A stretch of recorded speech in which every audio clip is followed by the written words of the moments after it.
Good morning प्यारे बच्चों। हम लोग आज जहां तक कल पढ़े थे उसके आगे पढ़ेंगे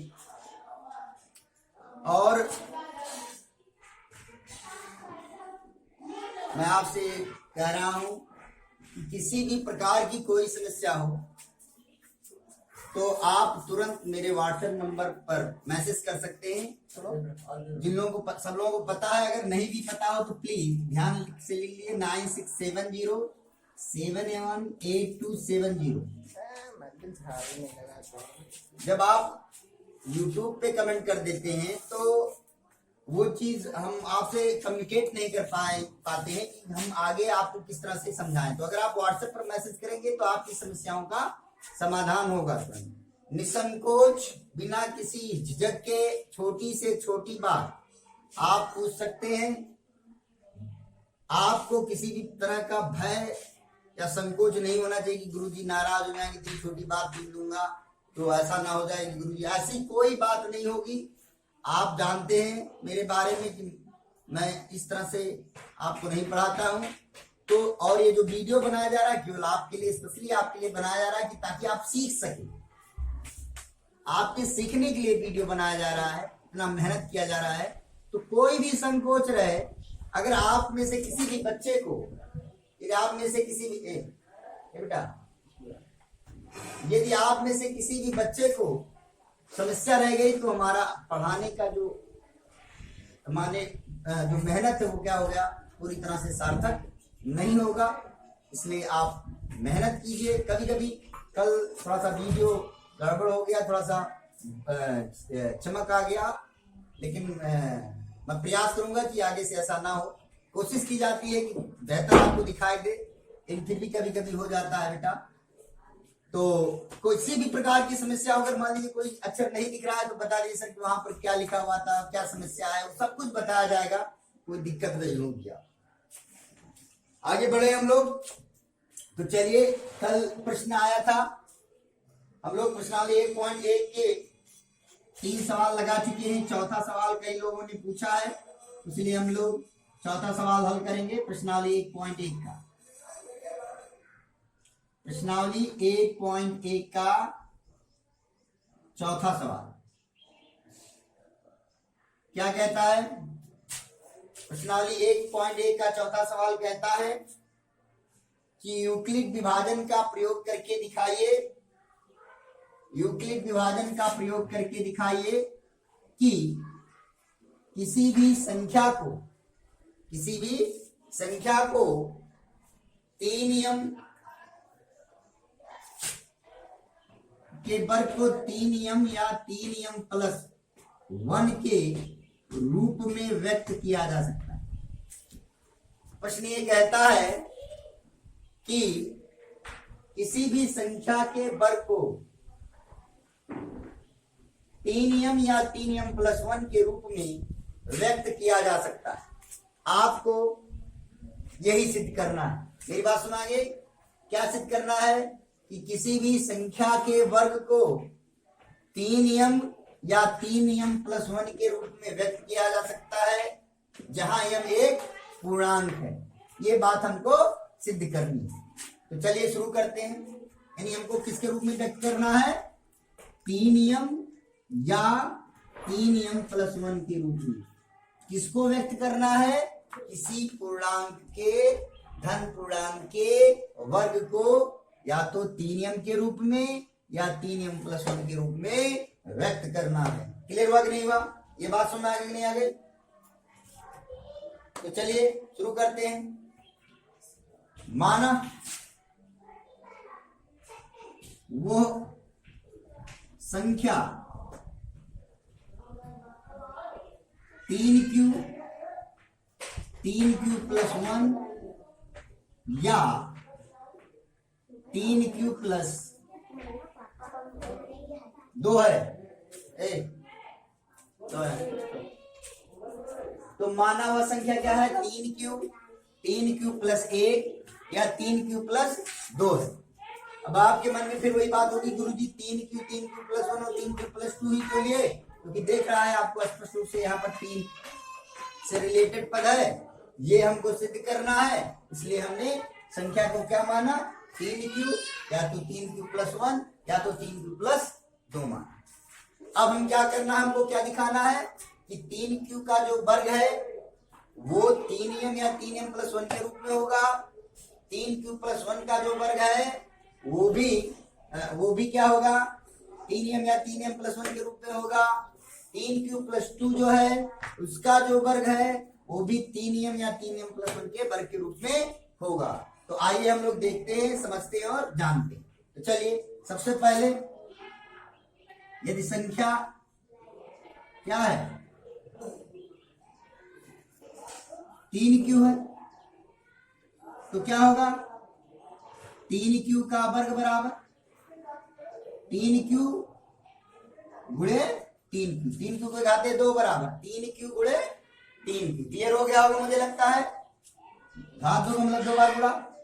अब यदि q बराबर क्या रख दें, यम रख दें। अब ध्यान से देखिए, q बराबर यम क्यों रख रहे हैं, क्योंकि हमको इसका वर्ग किसके रूप में लाना है, इसके रूप में लाना है। तो अगर बेटा हम q की जहां पर यम रख दें तो ये क्या हो जाएगा, 3m गुणे 3m, जो इस रूप में हो जाएगा। समझ नहीं आया, फिर समझे, और टेक्निकल बात है ये।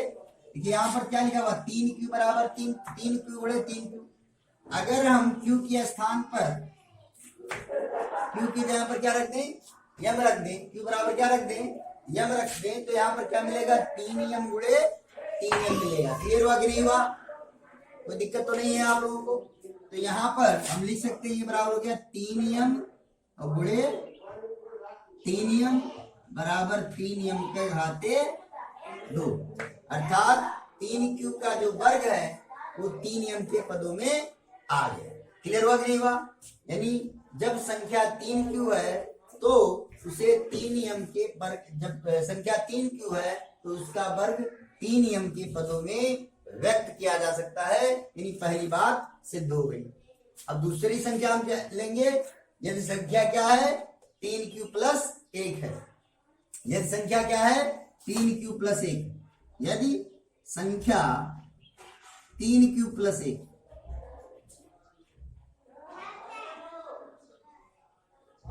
यदि संख्या क्या है, 3q+1, यदि संख्या 3q+1 है तो 3q+1 का वर्ग बराबर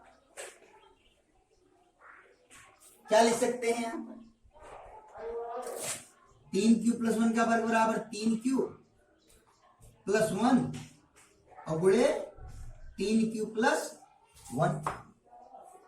q बराबर क्या रखने, क्या रखने पर, यम रखने।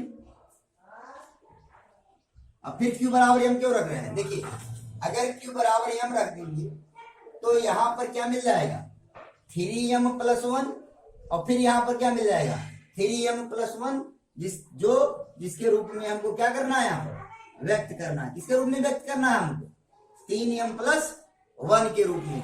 और यहाँ देख लीजिए, अगर हम q के स्थान पर यम रख देते हैं तो ये बराबर किसकी होगा, 3m+1 इंटू 3m+1। तो 3m+1 इंटू 3m+1 के बार हो गया 3m+1 की घाते 2। क्लियर हो गया, तो क्या देखा आपने, या सीधे अगर यही चाहते तो q बराबर यम रख देते तब भी आपका उत्तर मिल जाता, यहीं पर लिख देते, लेकिन हमने आपको स्पष्ट रूप से बता दिया है, कोई दिक्कत तो नहीं है। अगर आप यहीं पर q बराबर यम रख दें तो देखिए स्पष्ट रूप से 3, क्योंकि यहाँ पर यम हो गया 3m+1 का होल स्क्वायर। तो इससे आपको पता चल गया कि 3q के वर्ग को 3m के पदों में लिखा जा सकता है, 3q+1 के वर्ग को किसके रूप में लिखा जा सकता है, 3m+1 के रूप में लिखा जा सकता है। अब क्या बचा आपके पास, 3q+2, 3q+2। अब इसका वर्ग हम किसके पदों में दिखाएंगे, या तो 3m के पदों में दिखाएंगे और या तो 3m+1 के रूप में दिखाएंगे। तो चलिए अब इसको देखते हैं। तो यदि संख्या 3q+2 है तो 3 क्यू प्लस 2 का होल स्क्वायर बराबर। अब देखिए आप जानते हैं कि a प्लस बी का whole square, a plus B का होल स्क्वायर बराबर A square plus B square plus 2ab। जानते हैं सब लोग, याद करवाया गया है। तो A square plus B square plus 2ab। तो a की जगह पर कितना है 3q है, b की जगह पर कितना है 2 है, स्क्वायर लगा हुआ है तो स्क्वायर लग गया। अब ए स्क्वायर, ए की जगह पर कितना है 3q, तो 3q का होल स्क्वायर, 3q का whole square plus B square, b की जगह पर कितना है 2, तो 2 का स्क्वायर प्लस 2 लिख दिया, गुणे ए की जगह पर कितना है 3q, तो यहां पर क्या लिख दिया 3q लिख दिया। और फिर क्या लिखा हुआ 2, तो 2 लिख दिया। कोई दिक्कत है? गुणे बी की जगह पर कितना हो गया 2 हो गया, ए की जगह पर 3q plus B square 2 square हो गया प्लस 2ab, 2 गुणे 3q प्लस 2। सबके समझ आ गया कि नहीं आ गया? कोई दिक्कत तो नहीं है।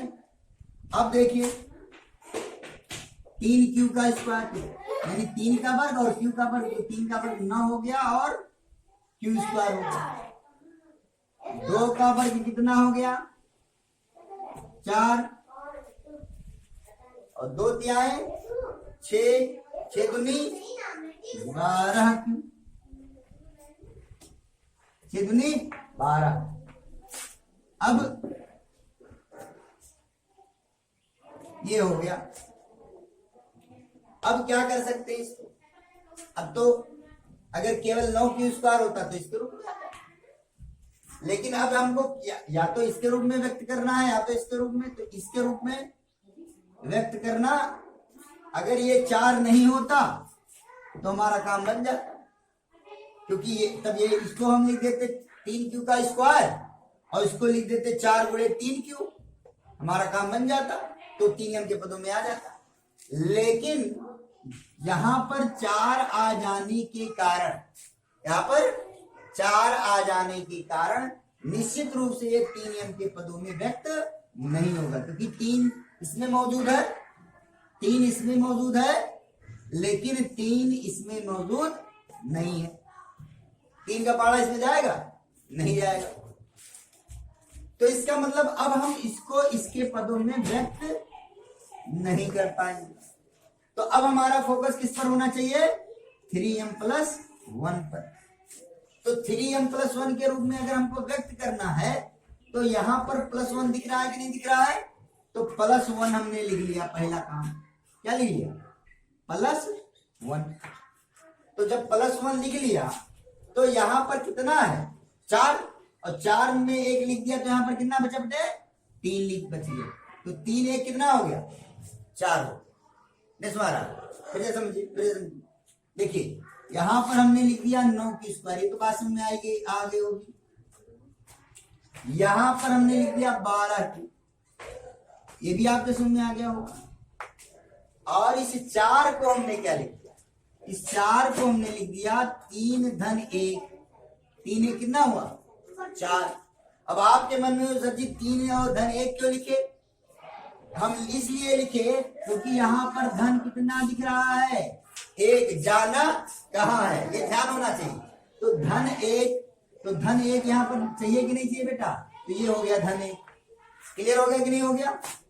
समझ आ गया कि नहीं आ गया? तो ये हो गया धन 1। अब अगर ये इसको हम 3m के रूप में लिख दे तो हमारा काम बन जाएगा। तो देखिए यहां पर 3, यहां पर भी 3 और यहां पर भी 3 हो गया। तो 3 क्या कर लेंगे आप कॉमन कर लीजिए, तो क्या मिलेगा 3 त्रिका 9, 3q स्क्वायर प्लस 3 चौके 12q 4q हो गया, और प्लस कितना हो गया 1 कॉमन ले लिया, यहां से लेकर के यहां तक, और बाहर क्या बचा 1, ये वाला 1 बच गया। और कॉमन कितने में लिया इतने में? सबके समझ में आ गया कि नहीं आ गया? अब देखिए इस रूप में आ गया कि नहीं आ गया। देखिए 3 की जगह पर 3 हो गया, 1 की जगह पर 1 हो गया। और अगर इसको हम यम मान लें, अगर हम इसको यम मान लें तो q बराबर यानी 3q² धन 4q प्लस 1 बराबर यम रखने पर क्या मिलेगा। यहाँ पर 3m प्लस 1, इसलिए यहाँ पर हमने क्या लिख दिया, यम लिख दिया। तो क्या हो गया, 3m प्लस 1 के रूप में आ गया। क्लियर हो गया कि नहीं हो गया। अब आपके मन में होगा कि गुरुजी यहाँ पर तो आपने q बराबर m लिखा था, तो यहाँ पर q बराबर इसके बराबर इतने के बराबर m क्यों लिखा, क्योंकि यम निश्चित नहीं है। यम कैसी राशि है, एक चर राशि है। यानी हम सुविधा अनुसार यम का मान क्या कर सकते हैं, बदल सकते हैं। तो यहाँ पर q बराबर यम रखने पर हमारा काम बना था, तो हमने q बराबर यम रखा था। क्लियर हुआ कि नहीं हुआ। और यहाँ पर यम कितना बराबर यम रखने पर हमारा काम, क्योंकि तुलना हमको करना है इससे। 1 1 हो गया, यहाँ पर 3 हो गया। अगर इसको हम यम मान ले रहे हैं तो हमारा काम बन जा रहा है, इसलिए हमने इसको क्या माना है, यम माना है। तो दिक्कत तो नहीं होगी मुझे लगता है। फिर से समझ लीजिए, यहाँ पर 9q² धन 4 धन 12q था। हमने 9q² को 9q² लिख दिया, 12q को 12q लिख दिया। अरे यार गिरा बहुत है, बचा ही है। 9q² को 9q² लिख दिया, 12q को 12q लिख दिया, और 4 को क्या लिख दिया, 4 को 3 धन 1 लिख दिया। 4 को क्या लिख दिया, 3 धन 1 लिख दिया। क्यों लिखा, ताकि यहां पर जो 1 है वो दिखाई देने लगी। अब देखिए यहां पर 3 मौजूद है, गुणनखंड के यहाँ पर भी 3 है और यहाँ पर भी 3 है। तो 3 हमने क्या कर लिया, कॉमन कर लिया। तो 3 जब कॉमन कर लिया तो 3 त्रिका 9, यहाँ पर क्या बचा, 3 3 चौक 12, 4 हो गया, q हो गया, 3 1 3 ब्रैकेट लग गया और धन 1 बचा। अब अगर हम इसको क्या मान रहे हैं, देखिए 3 की जगह पर 3 आ गया कि नहीं आ गया, 1 की जगह पर 1 आ गया है कि नहीं आ गया। अब यम के स्थान पर कितना आया, ये आया कि नहीं आया, तो इसी को हमने क्या मान लिया, यम मान लिया। तो इस तरह से ये इसका वर्ग 3m प्लस 1 के रूप में हो गया। तो इस तरह से ये पूरी बात सत्य हो गई। कैसे समझिए, सवाल क्या था कि किसी संख्या का वर्ग 3m या 3m प्लस 1 के रूप में लिखा जा सकता है। हमने मान लिया कि वो संख्या या तो 3 की होगी, या तो 3q प्लस 1 होगी, और या तो 3q प्लस 2 होगी। फिर हमने दिखाया कि यदि संख्या 3q है तो 3q का वर्ग किसके पदों में आ गया, 3m का वर्ग हो गया, क्योंकि q बराबर हमने यम रख दिया था, 3m के पदों में रख हो गया। फिर हमने कहा कि यदि संख्या 3q प्लस 1 है तो 3q प्लस 1 के घाते 2 बराबर 3q प्लस 1 गुणे 3q प्लस 1। अब अगर हम इससे देखते हैं, यहाँ 1 है, यहाँ भी 1 है, यहाँ 3 है, यहाँ भी 3 है। अगर ये यम है, अगर q के स्थान पर यम रख दें तो हमारा काम बन जाएगा। तो हमने q बराबर क्या रख दिया, यम रख दिया। तो 3m प्लस 1 हो गया और 3m प्लस 1 हो गया बराबर 3 प्लस 1 घाते 2 हो गया। मुझे लगता है क्लियर हो गया होगा। अब हमने कहा यदि संख्या 3q प्लस 2 है, ये है, तो 3q प्लस 2 का होल स्क्वायर लगाया। सूत्र क्या लगाया, a प्लस b का whole square, a square plus b square plus 2a की जगह पर 3q 3 का स्क्वायर, b की जगह पर 2 है, 2 का स्क्वायर प्लस 2 लिख दिया, a की जगह पर 3q, b की जगह पर 2 हो गया। यहाँ से 3 का वर्ग 9, 9q का वर्ग q स्क्वायर, 2 का वर्ग 4 और 2 यहाँ 6 दूनी 12q हो गया। 9q स्क्वायर को ऐसे उतार दिया गया, 12q को 12q लिख दिया, 4 को 3 धन 1 दिया, 3 1 4 लिख दिया। 3 धन 1 ही क्यों लिखा, ताकि हमको 1 मिल जाए, ये वाला 1 मिल जाए, ये वाला 1 मिल गया। अब इसमें 3 कॉमन हो गया, तो जब 3 कॉमन हो गया तो हमको कौन सी चीज मिल गई, ये वाली चीज मिल गई। ये यहाँ पर मिल दिख रहा नहीं दिख रहा है। अब बचा कौन, यम।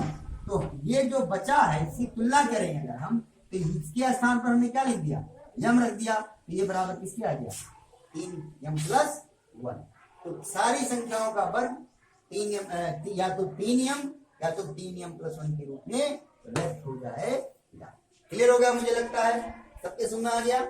प्रश्नावली 1.1 का 5वां सवाल भी यही है, इसी तरह से है कि यूक्लिड विभाजन का प्रयोग करके दर्शाइए कि किसी धनात्मक पूर्णांक का घन 9m+1 या 9m+8 के रूप का होता है।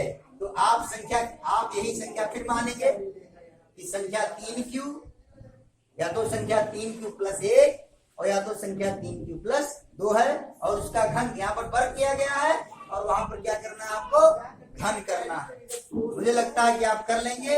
अगर कोई समस्या होगी तो हमसे पूछ लेंगे, कोई दिक्कत होगी पूछ लेंगे।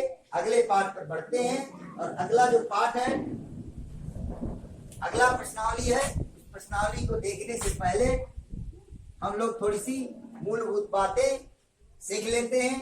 पहले ही आपको सिखाया जा चुका है, बताया जा चुका है, लेकिन फिर से एक बार रिमाइंड में कर देता हूं।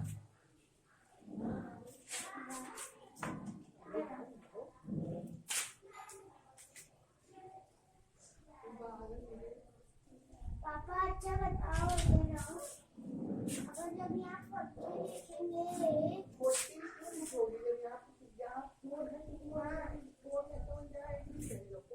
चलिए अब आगे बढ़ते हैं हम लोग। देखिए, जब हम स्टार्टिंग में हम आपको सिखा रहे थे तो हमने बताया था कि 12 और 18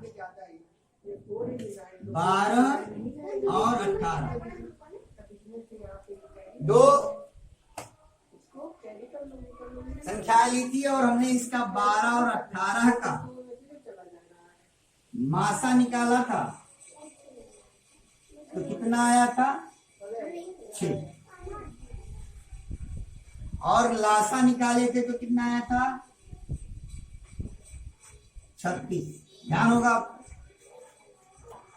अब देखिए, अगर पहली संख्या गुणे दूसरी संख्या बराबर, पहली संख्या कितनी है? 12। दूसरी संख्या कितनी है? 18। 18 12 का गुणा करेंगे तो आएगा 216। क्लियर हो गया? अब मासा गुणे लासा कीजिए। मासा गुणे लासा, तो अगर मासा गुणे लासा करेंगे तो मासा कितना है? 6। लासा कितना है? 36। 36 और 6 का गुणा करेंगे तो कितना आ जाएगा? 216। क्या देखा कि पहली संख्या और दूसरी संख्या का गुणनफल कितना आ रहा है? 216 है। और मासा और लासा, इन्हीं संख्याओं के मासा और लासा का गुणनफल कितना आ रहा है? 216 आ रहा है, यानी ये दोनों बराबर है। तो इससे आपको एक सूत्र मिल गया कि पहली संख्या गुणे दूसरी संख्या बराबर मासा गुणे लासा। ये सूत्र बन गया, पहली संख्या गुणे दूसरी संख्या बराबर मासा गुणे लासा। इस सूत्र का इस्तेमाल करके हम कभी कभी जरूरत पड़ने पर इस सूत्र का इस्तेमाल करते हैं, यानी दो संख्याओं का गुणनफल बराबर उन संख्याओं का मासा गुणे उन संख्याओं का लासा। क्लियर हो गया कि नहीं हो गया? समझ में आ गया कि नहीं आ गया? मुझे लगता है कि स्पष्ट हो गया होगा। पहली संख्या गुणे दूसरी संख्या, जब दायां पक्ष बराबर है तो बायां पक्ष भी बराबर होगा। ये बात क्लियर हो गई? समझ में आ गया होगा? कोई दिक्कत नहीं होगी। आगे बढ़े हम लोग, चलिए। कोई दिक्कत नहीं? कोई दिक्कत तो नहीं है, कोई लगता नहीं। आगे बढ़े हम लोग, आगे बढ़े, चलिए।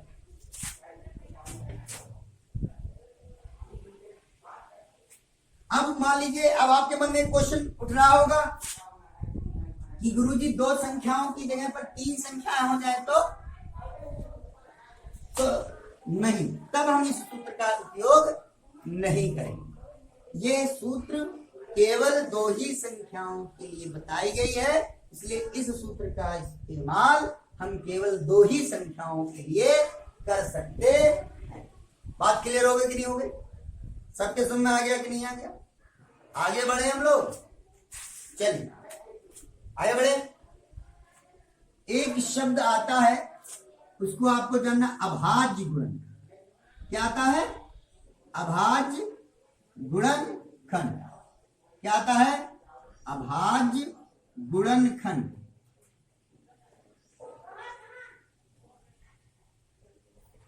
यह अभाज्य गुणनखंड क्या? अभाज्य संख्या हम जान चुके हैं।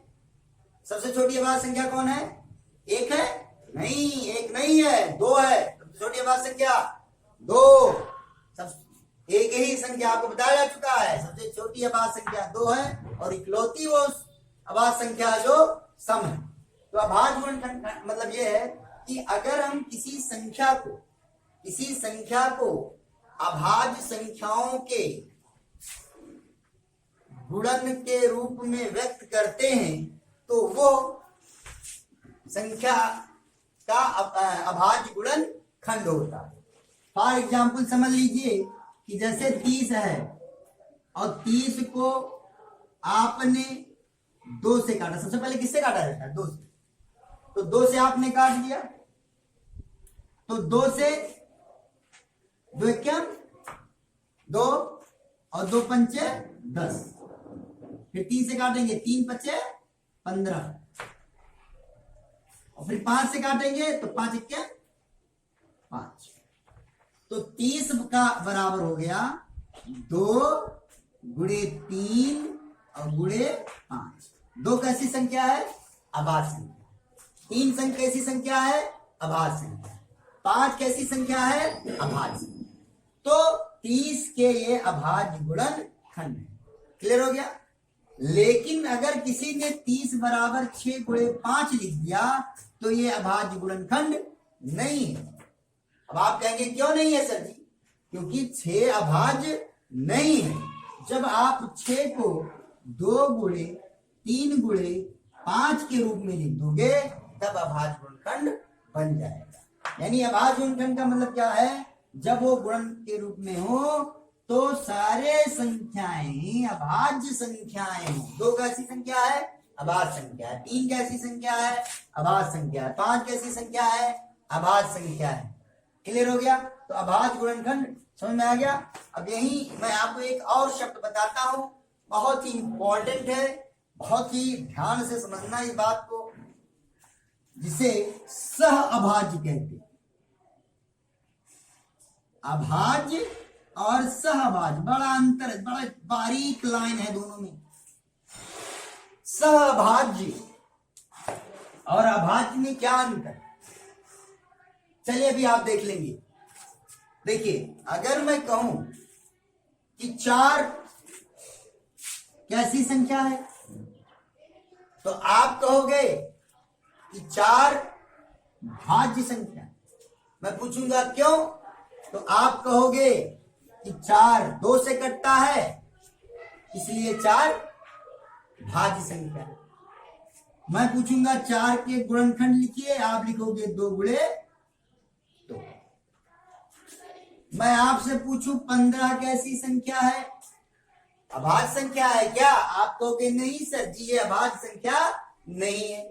मैं पूछूंगा क्यों, आप कहोगे कि गुरुजी ये तो 3 गुणे 5 के रूप में लिखा जा सकता है, यानी 3 से भी विभाजित होता है और 5 से विभाजित होता है। लेकिन अगर मैं इन दोनों का मासा लूं,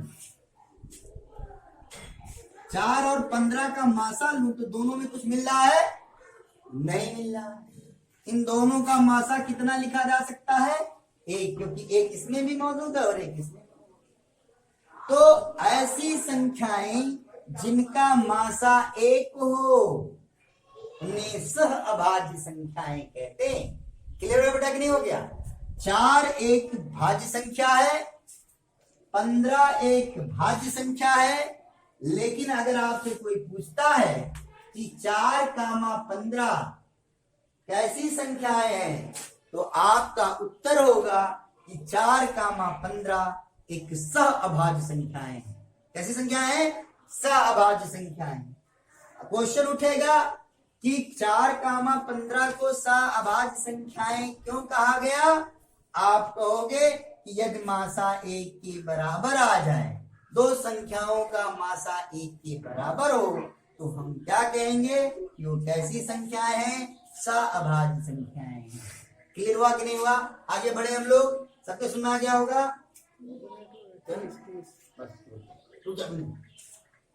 अब तो आपको समझ में आ गया होगा। अब आप इसी तरह से प्रश्नावली 1.2 के सवाल लगाएंगे। पूरे बात जो समझाने थे आपको वो बता दिए गए हैं। कोई दिक्कत होगी तो हमसे जरूर पूछेंगे। धन्यवाद। कल छुट्टी रहेगी, परसों फिर क्लास चलेगी। धन्यवाद।